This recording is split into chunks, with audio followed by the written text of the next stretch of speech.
Hello and welcome back to another video on the channel. So in today's video guys, I'm going to be giving you the best possible console settings to be using when playing Apex Legends. These tips and these settings are going to give you the upper hand against people that are using the default normal settings, and they're definitely going to help you improve when playing Apex. I'm not sure what it is, but lately I've been getting these really weird voice cracks. But anyway guys, let's move forward. So before we jump into what you need to change in your settings, I'd just like to take a moment to say, if you watch this video and new, first of all I'd like to say welcome to the channel, and second of all I'd like to say be sure you're subscribing as well if you want to keep up to date with my future gaming videos, whether it be Apex Legends, Fortnite or any other gaming video. Now with that out of the way, be sure to pause this video and head straight over to your settings in Apex Legends. So if we go over to settings, on the first section where it says gameplay, this is all personal preference. There's not actually anything in here which will help you improve, unfortunately, and my personal suggestion is that you just keep all of this at its default. Don't change anything, and let's move straight over to controller, because this here is the main part of this video guys.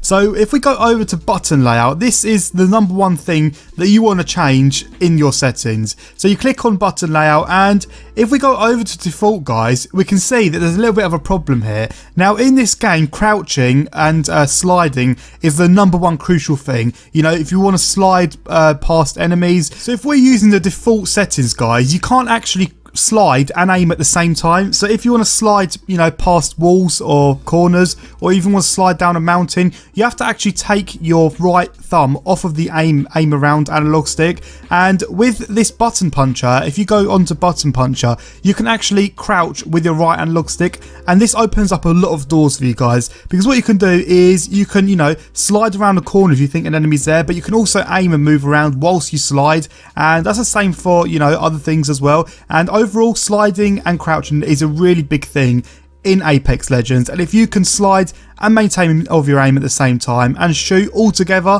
that'll really put you guys at an advantage. If you've also got cover as well, crouching down is so much quicker using the right analog stick, because you've already naturally got your thumb on the analog stick, whereas if you have to press circle, you then have to take your thumb away and use another button, and in the meantime someone could have already shot your head a few times. So, you know, if crouching in them situations as well to get cover behind something is also really crucial. So that's why you guys need to be using button puncher, and you will notice straight away, as soon as you've got used to it, it will really help your game out. So that means circle will then be to melee, but I mean, how many times do you use that in a game? You hardly use it once in a game. I'm not going to lie to you guys, it will take a few games to get used to it, and sometimes you'll forget that you've changed your button layout, but after you've got used to it, I can guarantee when you slide past them corners and you're aiming at the same time, you'll be guaranteed to get them really crucial kills in them situations. But anyway guys, let's move over to the next part that you need to take a look at. So you want to keep interact/reload button on tap to use and reload. You don't want to hold it down.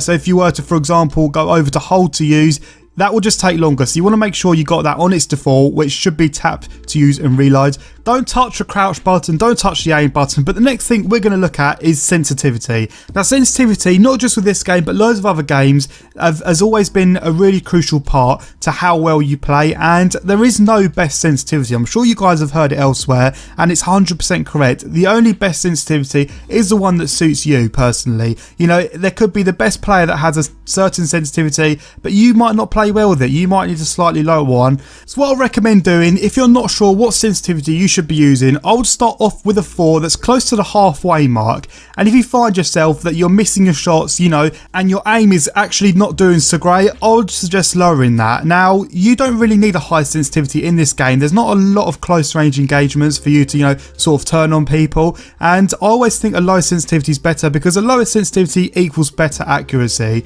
That's what we found with this game, and also with other games that have sensitivities as well, you know, such as Fortnite.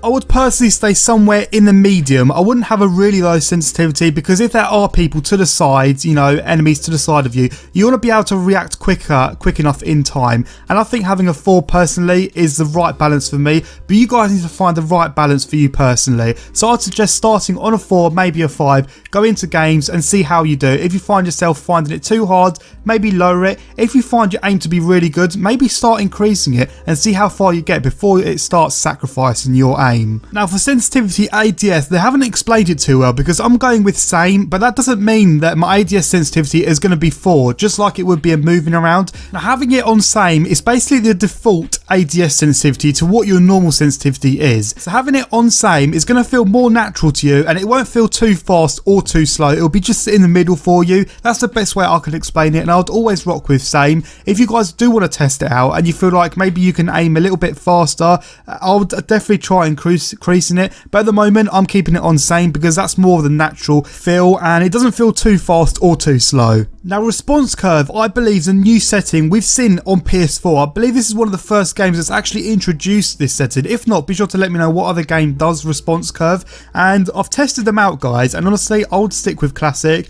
Now the one which has the biggest difference is the high velocity. That is really insane, and if you try using that, guys, you will know just what I mean. It is so fast, it's almost impossible to use. As I said, I've tried all of them out. There's not a lot of difference between some of them. I'll just stick with classic. The movement dead zone and the look dead zone you don't want to touch, but onto vibration you want to have that turned off. I'll tell you guys why. Because having it vibrate your controller, it just moves your controller about. Even though it's very slightly, that can put your aim off. You know, it's the small things that really matter, and this game is all about aiming from the mid to long range distances. You want to have your shots be on point, and having no vibration is just a lot more better for your aim. That's how I found it personally, and I guess this can be a bit of a personal preference, but I just think having the vibration turned off is the overall better result. Now guys, I've only just found out about this and I'm really excited to tell you guys about it. I'm sure some of you might not even be aware.